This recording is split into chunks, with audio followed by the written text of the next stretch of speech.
अस्सलाम वालेकुम, मैं हूं रेहान तारिक और आप देख रहे हैं दस्तक। खैबर पख्तूनख्वा में सेनेट इंतखाबात इस वक्त मरकज़ निगाह बने हुए हैं क्योंकि इन 11 नशस्तों पर इंतखाबात के बाद सेनेट मुकम्मल हो जाएगा। जाहिर है सेनेट को अहम कानून साजियाँ करने में अहमियत हासिल है। बहरहाल खैबर पख्तूनख्वा में होने वाले सेनेट इंतखाबात के नताइज मुकम्मल तौर पर आ चुके हैं और अब तक के गैर हतमी गैर सरकारी नताइज के मुताबिक PTI की रुबीना नवाज ने 89 वोट हासिल करके सेनेट की नशस्त पर कामयाबी हासिल कर ली है। इसी तरह गैर सरकारी गैर हतमी नताइज के मुताबिक आजम खान सवाती ने 89 वोट हासिल करके टेक्नोक्रेट की नशस्त पर कामयाबी हासिल कर ली है। मुराद सईद ने जनरल नशस्त पर 26, फैसल जावेद 22 और नूरुल हक कादरी ने 21 वोट हासिल करके कामयाबी समेटी है। PTI के मिर्जा अफरीदी भी 21 वोट हासिल कर सके हैं और सेनेटर बन गए हैं। इसी तरह अमीर मकाम के फर्जंद नियाज मोहम्मद 18 वोट लेकर सेनेटर मंतखब हुए हैं। पीपल्स पार्टी के तलहा महमूद ने 17 वोट हासिल करके कामयाबी समेटी है। JUI के अताउल हक दरवेश 18 वोट लेकर सेनेटर मंतखब हुए हैं। JUI फे के दिलावर खान 54 वोट लेकर कामयाब हुए हैं और U6-5 का फार्मूला कामयाब हो गया है, यानी 6 नशस्तें पाकिस्तान तहरीक इंसाफ के पास और 5 ऑपोजिशन के पास। बहरहाल इससे पहले सेनेट के इन इंतखाबात ने तहरीक इंसाफ के अंदर इख्तलाफात के बादल और भी ज़्यादा गहरे किए थे क्योंकि PTI के इजाफी उम्मीदवार दस्तबरदार होने को तैयार नहीं थे, लेकिन बागी अरकान को बनाने की कोशिश रात गए तक जारी रही और 5 में से 4 नाराज़ अरकान वकास औरंगज़ई, इरशाद हुसैन, आयशा बानो और इरफान सलीम सेनेट इलेक्शन से दस्तबरदार हो गए। लेकिन दिलचस्प बात यह है कि इन दस्तबरदार होने वाले उम्मीदवारों के नाम आज होने वाले इलेक्शन के बैलेट पेपर पर मौजूद रहे क्योंकि दस्तबरदारी का वक्त इतवार को दिन 12 बजे तक का था। इससे भी ज़्यादा दिलचस्प बात यह थी कि पार्टी के एक उम्मीदवार खुर्रम ज़ीशान ने दस्तबरदार होने से इनकार कर दिया था, जिन्हें रात गए तक मनाने की कोशिश जारी रखी गई। अब यही वजह थी कि सेनेट इंतखाबात में किसी भी अपसेट के हवाले से चहमगोइयाँ की जा रही थी और इस बात का इशारा गवर्नर KP के फैसल करीम कुंडी ने भी दिया। फैसल करीम कुंडी ये दावा कर रहे थे कि आज के सेनेट के इलेक्शन आला के खिलाफ अदम एतमाद की एक रिहर्सल साबित होंगे। बहरहाल ये बात तो तय है कि सेनेट इंतखाबात में तहरीक इंसाफ में टिकट्स को लेकर महाजराई की कैफियत दिखाई दी और टिकट्स की तकसीम पर सवालात भी उठाए गए और इसी टिकट की तकसीम पर हुकूमत और PTI रहनुमाओं ने भी शुकूक व शुबहात का इजहार किया। जैसा कि आतिफ खान का कहना है कि PTI की सूबाई तंजीम ने फहरिस्त बनाई और ये फहरिस्त बानी PTI तक पहुंची नहीं और बैरिस्टर सैफ ने अपनी मर्जी से फहरिस्त को बानी PTI से मंजूर कराया। दूसरी जानिब बैरिस्टर अकील मलिक PTI के टिकट्स की लिस्टें तब्दील होने पर यह इल्ज़ाम लगा रहे हैं कि उम्मीदवारों के ये नाम इसलिए ऊपर नीचे किए गए ताकि टिकट ट्रेडिंग की जा सके। अब एक तरफ खैबर पख्तूनख्वा के सेनेट इलेक्शंस में कई बहाम और तजादात सामने आ रहे हैं तो वहीं दूसरी जानिब खैबर पख्तूनख्वा असम्बली की मखसूस नशस्तों पर अरकान असम्बली से हल्फ लेने का मामला इस वक्त महज एक रस्मी कार्रवाई से बढ़कर आइनी और सियासी बहरान में तब्दील होता हुआ नजर आया। जैसे कि 25 मखसूस नशस्तों पर मंतखब होने वाले उम्मीदवारों से हल्फ लेने के लिए खैबर पख्तूनख्वा असम्बली का इजलास बुलाया गया, लेकिन मीडिया रिपोर्ट्स के मुताबिक कोरम पूरा ना होने की वजह से इजलास को 24 जुलाई तक मुलतवी करना पड़ा। इस पेशरफ ने हुकूमती सफ और अपोजिशन दोनों में बेचैनी को जन्म दिया, मगर गवर्नर KP के फैसल करीम कुंडी ने अचानक गवर्नर हाउस में इन अरकान से हल्फ लेने का ऐलान करके सियासी मंजरनामे को बदल दिया और उसके बाद एक महाजराई भी दिखाई दी। लगता ही है कि महाजराई के बादल अब सेनेट इंतखाबात के मुकम्मल होने के बाद छट चुके हैं। इस वक्त शौकत यूसुफजई साहब पाकिस्तान तहरीक इंसाफ के रहनुमा KP से हमें ज्वाइन किया। अस्सलाम वालेकुम यूसुफजई साहब, बहुत बहुत शुक्रिया आपके वक्त के लिए। यूसुफजई साहब, ये जो 6-5 का फार्मूला है ये तो खासा कामयाब रहा है, आप सेटिस्फाइड है जिस अंदाज में सेनेट इलेक्शंस बढ़े या PTI की तवक्कुआत इससे ज़्यादा थी? बिस्मिल्लाहिर्रहमानिर्रहीम, बहुत शुक्रिया। देखें इंशाल्लाह वो सीटें भी करेंगे और ये एक अच्छी रिवायत रखी गई है, वरना पाकिस्तान तहरीक इंसाफ के साथ अगर फेयर गेम हो जाए तो वो तो सीटें ज़्यादा ले सकती हैं। लेकिन चूंकि पाकिस्तान तहरीक इंसाफ ने खुद ये ऑफ़र दी थी कि जी एक अच्छा माहौल बनाने के लिए सूबे के अंदर और हॉर्स ट्रेडिंग को रोकने के लिए उन्होंने ये फार्मूला बनाया। अदरवाइज तो अगर अब इलेक्शन लड़ने पे आ जाते और सही फेयर इलेक्शन हो जाता तो फिर तो 3 और 8 का रेशो बनता है। नहीं तो फिर हॉर्स ट्रेडिंग होती है, आप ये कह रहे हैं? हाँ, नहीं, हॉर्स ट्रेडिंग ना होती, अगर हॉर्स ट्रेडिंग का खतरा ना होता तो 3-8 का फार्मूला था ना हमारे, तो देखे ना बान में नहीं। लेकिन इसके बावजूद भी शौकत यूसुफजई साहब, इस बात की क्या जमानत है कि कहीं को फॉरवर्ड ब्लॉक नहीं बनेगा, क्योंकि नाराज तो अरकान आपके यहाँ है, पाकिस्तान तहरीक इंसाफ के यहाँ? नहीं, देखें नाराज का तो बहुत ज़्यादा प्रोपेगेंडा किया गया है। ऐसी नाराज़गी नहीं है कि वो इमरान खान के उम्मीदवारों को वोट ना दे सके, ऐसी कोई बात नहीं है। लेकिन माजी में भी होता रहा है कि जब PMLN और पीपल्स पार्टी के उम्मीदवार खड़े हुए हैं तो उन्होंने बाकायदा हॉर्स ट्रेडिंग की है, वोट खरीदे हैं और खरीद के देखिए यूसुफजई साहब, वो कहते हैं इस हमाम में सब नंगे, कहाँ नहीं हुआ, ये हर जगह ही हुआ है। लेकिन आप देखें कि हमने तो कम से कम नहीं किया ना, हमारी जो ये नहीं हो रही है यहाँ पे, तो कम से कम हमने नहीं किया देखिए सुबह में। लाहौर के अंदर फ्लैटीज एक्सप्रेस हो या पर्ल कॉन्टिनेंटल होटल हो, वहां पे जो कुछ हुआ चौधरी परवेज इलाही मैं साहब की तो वजारत आला के इंतखाब में और सब में, वो सबने देखा ना सर। मैं उसको भी गलत कहता हूँ, जी। कभी उसको ठीक नहीं कहा है। अगर वो हुआ है तो गलत हुआ है।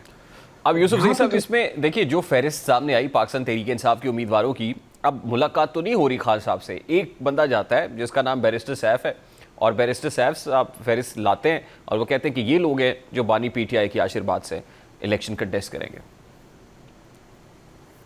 देखें, अब ये बहुत बड़ा अलमिया है कि हमारी पार्टी, जो पार्टी मौजूद है, रार मौजूद है, बैरिस्टर गौर साहब हैं, सलमान अकरम राजा साहब हैं, ये जिम्मेदार लोग हैं। अगर किसी को बैरिस्टर सैफ के उस पर एतमाद नहीं है या अली अमीन गंडापुर के ऊपर एतमाद नहीं है, तो कम से कम पार्टी के ऊपर तो एतमाद कर लेना। वो ये कह रहे हैं कि ये फरिश्त है। क्योंकि कोई ज़हीर अब्बास साहब हैं, वो गए थे, उन्होंने भी कंफर्म किया कि हाँ यही, खान साहब ने कहा कि यही 6 लोग हैं। तो देखिए हमारे पास क्या पैमाना रह जाता है। अगर हम कहें कि जी मुझे, मैं खुद जाऊं और मैं खुद कंफर्म करूं, ये तो हो नहीं सकता। हमारे पास तो यही पैमाना है ना कि पार्टी के सेक्रेटरी जनरल, पार्टी के चेयरमैन, वो कह रहे हैं कि जी हाँ यही पार्टी के उम्मीदवार हैं। तो मेरे ख्याल से थोड़ा बहुत पार्टी को ये लेवर देना चाहिए था हमें, बजाय इसके कि हम अपना ग्रुप बना के बैठ जाएं और हम कहें कि जी हम नजराती हैं। और तो उससे पार्टी को नुकसान हो रहा है, और हुआ है पार्टी को नुकसान। अगर ये सारी चीजें ना होती तो फिर तो 3-8 का फार्मूला आना चाहिए यूसुफ था। जई साहब देखिए, मखसूस नशस्तों के केस का फैसला आ गया, सेनेट इलेक्शन ज़ाहिर है देवर हैंगिंग इन द एयर। जो भी हुआ गुज़श्ता 2 रोज़ गवर्नर KPK ने हल्फ लिया, फिर उसके बाद एक क्राइसिस सिचुएशन बनी, अब इलेक्शन हो गया। अब इसके बाद क्या, पाकिस्तान तहरीक इंसाफ को तो प्रोटेस्ट करना था और KP ज़ाहिर है एक बहुत बड़ा सपोर्ट बेस है, वो मामला कहाँ तक पहुंचा यूसुफ जई साहब? नहीं, जहां तक प्रोटेस्ट की बात है, 5 अगस्त की तारीख है, इंशाल्लाह ताला वो तो हर सूरत में होगा, उसमें कोई इख्तिलाफात नहीं है। और ना ही पहले इस चीज़ को आड़े आने दिया गया है। और जहां तक प्रोटेस्ट की बात है, तैयारी हो रही है खैबर पख्तूनख्वा के अंदर। रोजाना एक न एक जिले के अंदर बाकायदा रैली भी होती है, जुलूस भी निकाला जाता है, जलसा भी होता है, लेकिन सर वो तो खिताब। सूबे, आपके अपने सूबे की में वहाँ आपकी हुकूमत है, वो रैली किसके खिलाफ निकल रही है? वो प्रोटेस्ट किसके अगेंस्ट हो रहा है? अपनी हुकूमत के अगेंस्ट हो रहा है। नहीं, ये हुकूमत के अगेंस्ट नहीं हो रहा, तैयारी हो रही है। मैंने कहा लोगों को तैयार किया जा रहा है। और माशाल्लाह हर जिले के अंदर लोग तैयारी कर रहे हैं, हर जिले के अंदर लोग दिलचस्पी ले रहे हैं। तो इमरान खान की कॉल पर तो लोग निकलेंगे, मैं आपको कह रहा हूँ ना, पहले भी लोग निकले थे, अभी भी निकल रहे हैं। कोई और पार्टी मुझे बता देना। निकल के कहाँ जाएंगे सर? ये तो पार्टी ने डिसाइड करना है ना, अभी तो तक डिसाइड नहीं हुआ सर। 5 अगस्त तक तो खान साहब ने कहा था पीक पे होना चाहिए प्रोटेस्ट। डिसाइड हुआ होगा, लेकिन जाहिर है अब पार्टी के अपने मर्जी है, वो कब अनाउंस कर रही है। ये तो देखे ना, हर चीज तो टीवी पे ऊपर नहीं हो सकता है ना, कि हर पत्ता जो है आके आपको बता दे कि जी ये हमारे पत्ते हैं। चलिए जाहिर मैं है मैं देखिए, मान लेता हूँ सर, KP की हद तक आप कह रहे हैं तैयारी भी हो रही है, सब कुछ है। पंजाब में क्या हो रहा है? हम तो यहाँ बैठे हुए हैं, हम तो ऑन ग्राउंड कुछ भी ऐसा नहीं देख रहे। वो आप ना देखें, इंशाल्लाह 5 अगस्त को आप देख लेंगे। देखें वहां पे फस्तालियत है, वहां पे कोई जमहूरियत तो नहीं है ना। इस मुल्क के अंदर ना तो सियासी आज़ादी है, ना ये आप देख रहे हैं, आपके सामने है सारी चीज़ें। जितना जुल्म बर्बरियत वहाँ पंजाब के अंदर हुआ, वह कारकुनों के साथ हुआ, उनके घर मुसम्मार के गए, उनके कारोबार तबाह हो गए। उसके बावजूद लोग तो अड़े हुए हैं ना। बाकी मेन लीडरशिप तो जेल में है। तो जो लोग हैं वो अल्हम्दुलिल्लाह, मैं सर उनको इस दाद वक्त देता चीफ ऑर्गेनाइजर आलिया हमजा साहिबा है, लेकिन आलिया हमजा साहिबा को खुद पार्टी जिस तरह से वेटेज दे रही है, वो हमने देख लिया। अली अमीन गंडापुर साहब आए यहाँ, हमने देख लिया कि वो कितना कंसेंसस है।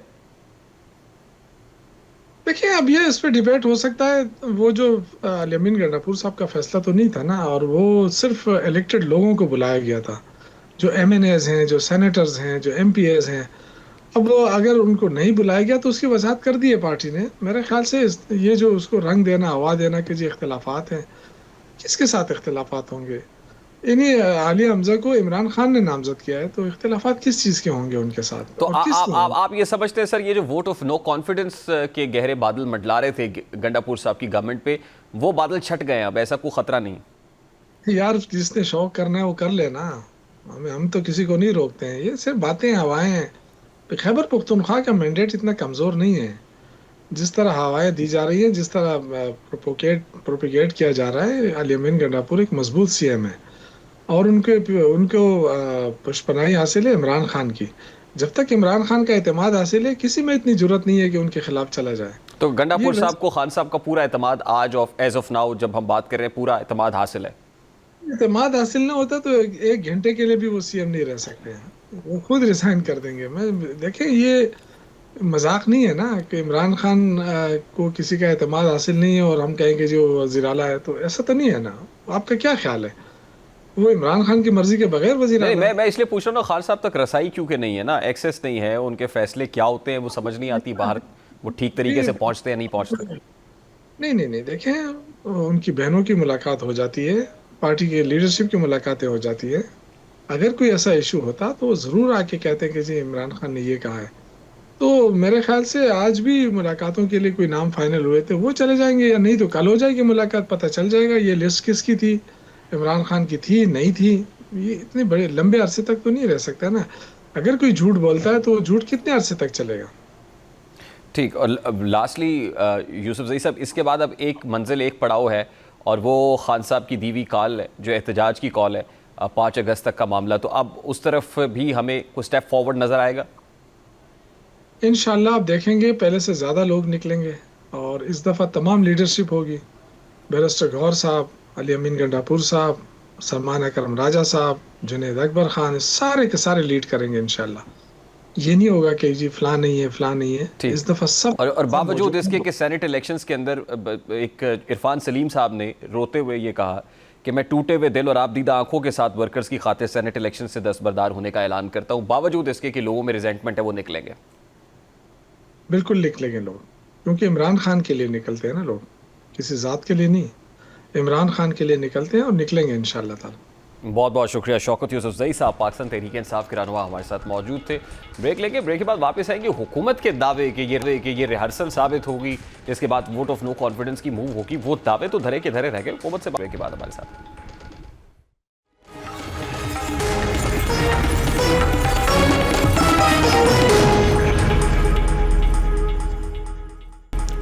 सेनेट इलेक्शंस केपी, जिस हवाले से 2 दिन से खासा शोर शराबा रहा, 6-5 का फार्मूला जो बिलाखिर दुरुस्त साबित हुआ, अब इसमें अचीव किसने किया है? पाकिस्तान तहरीक इंसाफ अचीव कर पाई है। अगर पीटीआई ने अचीव किया है तो फिर हुकूमत के वो बुलंद बांग दावे, टॉल क्लेम्स की ये रिहर्सल साबित होगी, जिसके बाद वोट ऑफ नो कॉन्फिडेंस की मूव होगी। या गंडापुर हुकूमत जो है वो पुलसरात पे खड़ी हुई है, बिल्कुल बॉर्डर लाइन के ऊपर है, अभी गई के गई। तो गंडापुर गवर्नमेंट तो खासी कंफर्टेबल हो गई है। इस वक्त वफाकी वजीर पाकिस्तान मुस्लिम लीग नून के मरकज़ी रहनुमा कैसर अहमद शेख साहब ने भी ज्वाइन किया है। वालेकुम कैसर शेख साहब, बहुत बहुत शुक्रिया आपके वक्त के लिए। सबसे पहले तो सेनेट इलेक्शंस मुकम्मल हुए, अच्छी बात है, बड़ी खुशउस्लूबी से हो गए, लेकिन गंडापुर गवर्नमेंट तो कंफर्टेबल पोजीशन में है सर। यानी वो जो क्लेम्स थे ऑपोजिशन के कि वोट ऑफ नो कॉन्फिडेंस आएगी, गंडापुर गवर्नमेंट तो बिल्कुल थिन लाइन पे है, तो वो तो आपके दावे धरे के धरे रह गए। जी जी, मैं जो इलेक्शन में कोई कामयाब हुआ है तो वो तो मुबारक उनको है कि वो सेनेटर मुंतखब हो गए हैं। और अच्छा, यही इलेक्शनों का मतलब होता है। पहले तो हर किस्म की कोशिश होती है, फिर अगर ऑर्डरली इलेक्शन हुए हैं और कोई शिकायत नहीं हुई तो इससे और बेहतर सूरत हाल तो कुछ चाहिए नहीं। मैं ये कह रहा था ना कि फॉरवर्ड ब्लॉक बनाने की बातें हो रही थी कि पाकिस्तान तहरीक इंसाफ में को फॉरवर्ड ब्लॉक बन जाएगा, या लोग ऑपोजिशन से रब्ता कर रहे हैं, तो इसका मतलब है Gandapur government is quite in comfortable position. नहीं, कभी भी देखिए ना, ये बात को गवर्नमेंट को हटाने की गंडापुर वाले तो किसी ने भी बात नहीं की, बल्कि हम तो चाह रहे हैं कि इनकी हुकूमत कायम रहे और कोई रिज़ल्ट दे ताकि सामने पता लगे ना कि इनकी परफॉर्मेंस क्या है। हम तो चाह रहे हैं कि ये करें, हम तो इनको विश कर रहे हैं कि अपने सूबे में इतनी जो ये बातें कर रहे हैं, जो कोई लोगों को, यंगस्टर्स को, इन पर्टिकुलर यंग जनरेशन इनके साथ है, अच्छा अगर कोई रिज़ल्ट दे तो ये तो खुशी की बात है। और ये ऑर्डरली इलेक्शन हो गए, कोई मैं नहीं समझता कि इस वक्त फारवर्ड ब्लॉक की ज़रूरत है, ना किसी ने कोशिश की है, हमारी तो कभी ऐसा जहन में नहीं रहा। तो फिर गंडापुर साहब जो है वो पूरे फुल थ्रॉटल एहतजाज के लिए सड़कों पे आने के लिए पर तोल रहे होंगे, आएंगे तो फिर तैयार है, हुकूमत रेडी है इस्तकबाल के लिए? क्या है, कोई पहली बार तो ये कर नहीं रहे। देखिए, ये इनका अगर कानूनी और आईनी तरीके से ये करेंगे तो इनको बिल्कुल इनको वहाँ करने दिया जाएगा, कोई मसला नहीं। अगर कानून को हाथ में लेंगे तो कोई भी लेगा, मैं लूँगा, कोई आप लेंगे, कोई भी कानून को हाथ में लेगा तो उसके खिलाफ तो एक्शन होगा और होना भी चाहिए। तो ऐसा कोई बात नहीं है, हमारा जमहूरी सिस्टम है, जमहूरी निज़ाम है। लेकिन बात यह है कि मैं आपको बताऊं कि मेरा तल्लक है फैसलाबाद डिवीज़न से। फैसलाबाद डिवीज़न में 4 ज़िले हैं, चन्योट, झंग, टोबा टेक सिंह और फैसलाबाद को अपना। 4 ज़िलों में 18 MNA की सीटें हैं। ये 8 फरवरी के इलेक्शन में इन्होंने 15 सीटें जीती हैं, यानी इनके लोग बैठे हैं वहाँ जीते हैं सीटें। 3 सीटें जो है मुस्लिम लीग नवाज़ ने जीती हैं। अब 15 लोग हैं, लेकिन जब भी कोई एहतजाज होता है लोग तो वहाँ से निकलते। मैं वहीं होता हूँ, ग्रास रूट लेवल का पॉलिटिशियन। नहीं, वो कहते हैं पंजाब में तो फस्तायत बहुत है, लोगों को निकलने दिया जाता ही नहीं है, उठा लिया जाता है। तो पंजाब में तो बड़ा घुटन ज़्यादा माहौल है। नहीं, ये देखिए, ये होगा, ये जो कोई अगर बात कर रहे हैं तो उसमें हो सकता है कोई ऐसी बात हो, लेकिन लोग तो निकले हैं ना, और जगह से तो निकले हैं। पंजाब के भी कई, जिस जगह से कोई अगर आ रहा है, अब ये पंजाब से अगर लेके ही नहीं आएंगे या निकल नहीं सकेंगे या कोई, लेकिन सिर्फ एक कितनी बार लोगों को ये यही करेंगे यही। तो फिर 21 बार जब ये समझते हैं कि लोग वहाँ से नहीं आ सकते, तो फिर ये छोड़ दें, कोई नेगोशिएट कर ले, बात कर ले। फिर ये क्या क्या रहे, देखिए क्या मनवाना चाह रहे हैं? अभी तो देखिए सेनेट इलेक्शंस में जो भी वजह हो और हुकूमत के माबैन बातचीत हुई, बड़ा खुशउस्लूबी से लगता है इंतखाब हो गया है। क्या ये किसी कोई डील का नतीजा है, बैकड्रॉप राब्ते का नतीजा है, मुज़ाकरात का नतीजा है? हम तो पहले दिन से चाह रहे हैं, मुझे नहीं पता कि क्या अब है, ये तो हर एक की अपनी अपनी सीटें थी और मिल के एक इंतज़ाम हो गया।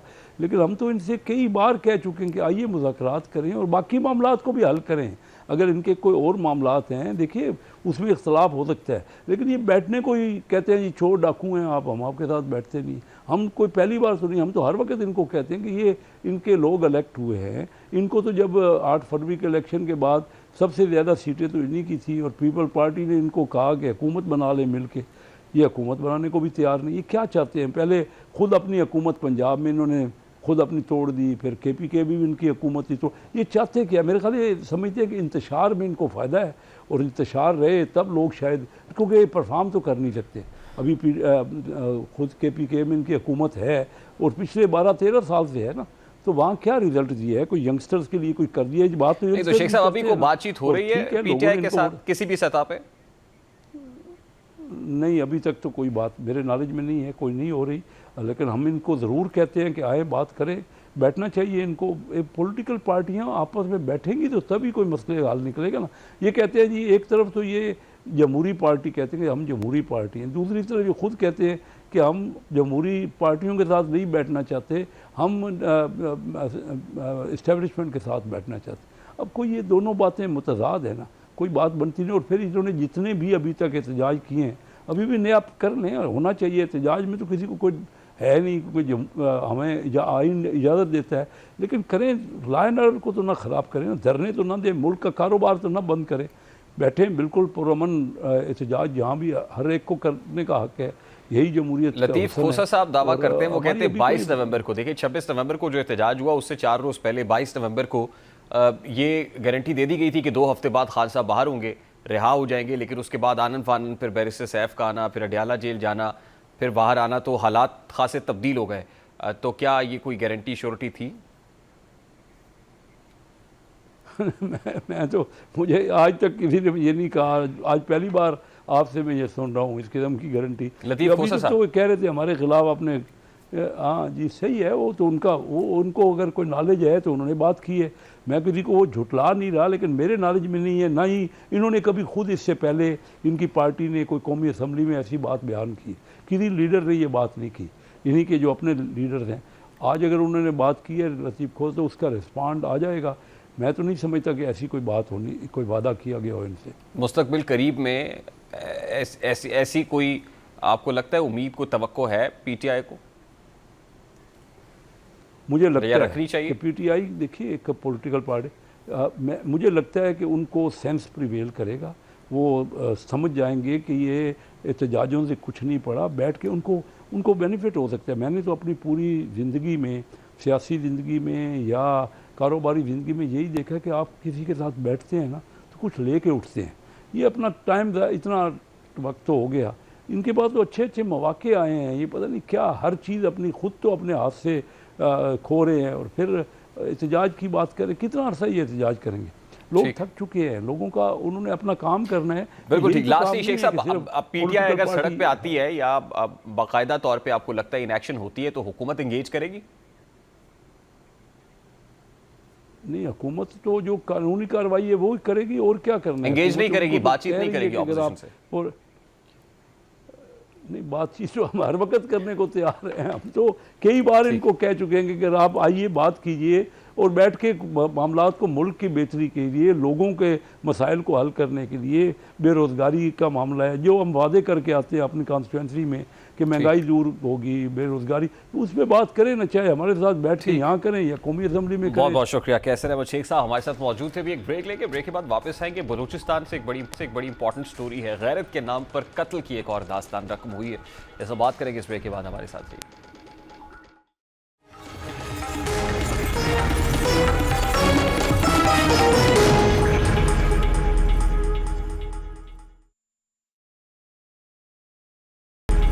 गैरत के नाम पर कत्ल वो जुल्म है जो बरसों से हमारे समाज की रगों में जहर की तरह फैला हुआ है। ऐसा ही जहर आलूद वाक़या बलूचिस्तान के ज़िला डिगरी में पेश आया है, जहां कारोकारी के इल्ज़ाम में मुबैना तौर पर एहसान समालानी और बानो शख्ज़ई को सफाकाना तरीके से कत्ल किया गया है। इस वाक़े ने एक बार फिर माशरे को झंझोड़ कर रख दिया है। मीडिया रिपोर्ट्स के मुताबिक ये जोड़ा अपनी मर्जी से शादी करना चाहता था, लेकिन मामला इलाके के जिरगे तक पहुंचा, जहां जिरगे ने मुबैना तौर पर मौत की सज़ा सुनाई और यूं ईद से चंद रोज़ कबल दोनों को एक ही देही इलाके में खाने की दावत पर बुलाया गया। फिर वीरान मकाम पर ले जाकर जिरगे से फैसले से आगाह किया गया।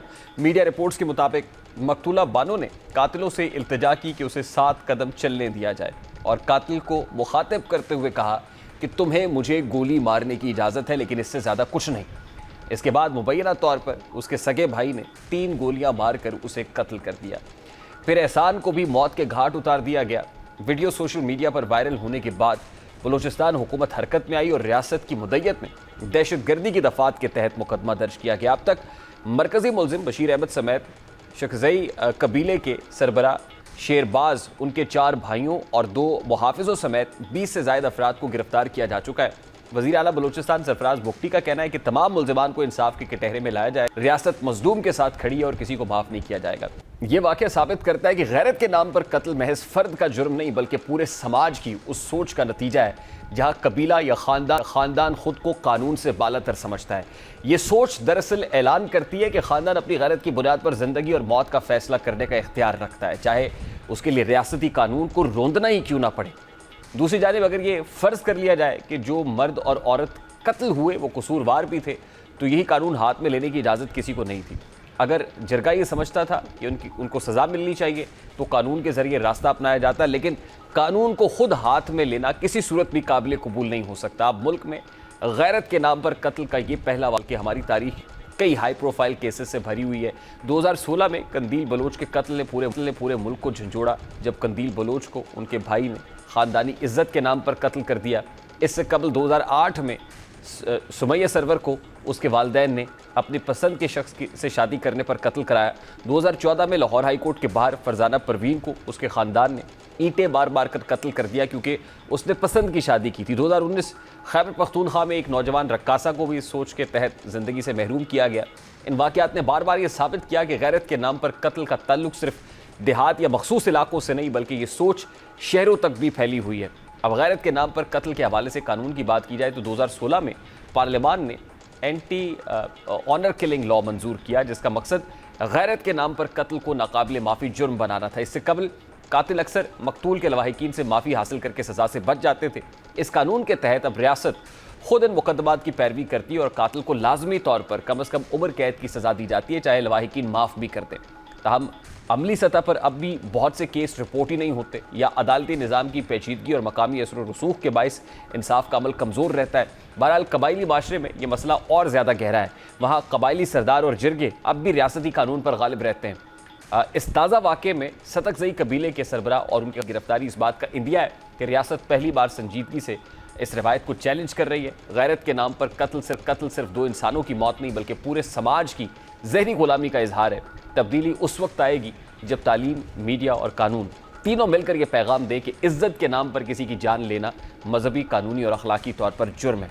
और इसकी कोई गुंजाइश नहीं है। अगर वाकई में रियासत वाकई इंसाफ करती तो ये सिर्फ एहसान समलानी और बानो सतकजई के कातिलों की सज़ा नहीं होगी, बल्कि ये पूरे माशरे के लिए पैगाम होगा कि जान लेने का हक किसी ख़ानदान या कबीले के पास नहीं, सिर्फ कानून के पास है। अब बलूचिस्तान का ये वाक़या सिर्फ 2 अफराद की कहानी नहीं बल्कि पूरी कौम के ज़मीर का इम्तहान है।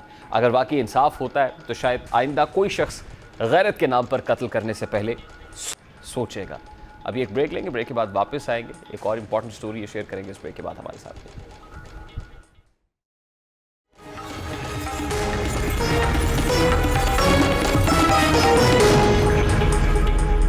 भारत को जंगी मैदान में पाकिस्तान के हाथों जो बदतरीन शिकस्त मिल चुकी है वो आज तक भारत को गले की हड्डी बनकर चुभ रही है। यही वजह है कि मोदी सरकार अपनी खफगी मिटाने के लिए रोज़ नया प्रोपेगेंडा खड़ा करके खुद को तसल्ली देती हुई दिखाई दे रही है और अपने अवाम को हकीकत से बेखबर रखने की कोशिश भी पैरेलल हो रही है। अब भारत का ये प्रोपेगेंडा महज सरकारी बयानात या मीडिया पर नफरत अंगेज मुहिम्मात तक महदूद नहीं है बल्कि अब खेल के मैदान में भी उतर आया है, जिसकी ताज़ा तरीन मिसाल वर्ल्ड चैंपियनशिप ऑफ लेजेंड्स का वो मैच है जो पाकिस्तान और भारत के साबिक क्रिकेटर्स के दरमियान तय था, लेकिन भारतीय खिलाड़ियों की हठधर्मी और सियासतज़दा रवैये के बायस मनसूख करना पड़ा। मीडिया रिपोर्ट्स के मुताबिक शेखर धवन, इरफान पठान और हरभजन सिंह समेत कई भारतीय खिलाड़ियों ने शाहिद आफरीदी के होते हुए मैच खेलने से साफ इनकार कर दिया। दर हकीकत भारतीय खिलाड़ियों ने जोग्राफियाई सियासी कशीदगी का बहाना बनाते हुए मैच खेलने से इनकार किया क्योंकि शाहिद आफरीदी ने पाक भारत जंग के बाद बॉर्डर पर जाकर पाक फौज के जवानों के साथ इजहार यकजहती किया था और भारत को कड़ी तनकीद का निशाना बनाया था। यही वजह थी कि इन भारतीय खिलाड़ियों ने खेलने से इनकार किया। जबकि दिलचस्प बात यह है कि शाहिद आफरीदी जो पहले ही इंजरी का शिकार थे वो भारत के खिलाफ वैसे ही मैच नहीं खेल रहे थे। बहरहाल अब शाहिद आफरीदी ने भी भारतीय खिलाड़ियों के इस रवैये पर रद्द-ए-अमल देते हुए कहा है कि क्रिकेट के जरिए हमने माजी में भी चीज़ें बेहतर की हैं, जब तक हम साथ नहीं बैठेंगे तो चीज़ें कैसे बेहतर होंगी। लेकिन जाहिर है अब जो मामलात हैं इस वक्त उसमें तो नज़र आ रहा है कि चीज़ें भारत की तरफ से ख़राब की गई। अब ये हकीकत है कि भारत के बाद साबिक खिलाड़ी जो सियासत में कदम रख चुके हैं या हुकूमत के करीब समझे जाते हैं वो इस खेल को नफरत के एजेंडे के लिए इस्तेमाल कर रहे हैं।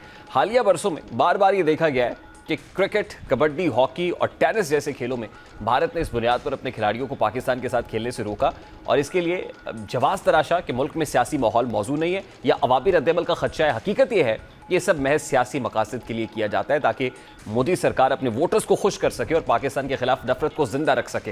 ये रवैया इस बात की दलील है कि भारत को मैदानी जंग में पाकिस्तान के हाथों जो शिकस्त मिली इसका जख्म अब तक भर नहीं सका है। यही वजह है कि मोदी सरकार खेल के मैदान में भी पाकिस्तान के खिलाफ जीत को कौमी गैरत का मसला बनाकर पेश करती है और अगर खेल में शिकस्त का खतरा दिखाई दे तो सियासी बहाने तराश कर मैच ही मनसूख करा देती है और यूं भारत खेल से भाग कर भी अंदरूनी तौर पर अपनी कमजोरी को तस्लीम कर रहा होता है, लेकिन अपने आवाम को इस तल्ख हकीकत से दूर रखने के लिए नफरत का तड़का लगाकर नई कहानी घड़ देता है। और अब भारत की ये कोशिश कि वो एशिया कप को भी सबूताज करे, क्योंकि मीडिया रिपोर्ट्स के मुताबिक भारतीय क्रिकेट बोर्ड ने एशिया कप के मामले पर पाकिस्तान के खिलाफ लॉबिंग शुरू कर दी है। प्रोग्राम का वक्त अपने इख्तिताम को पहुंचा। आपसे मुलाकात होगी इंशाल्लाह कल। अपना रखिए ख्याल। अल्लाह हाफ़िज़।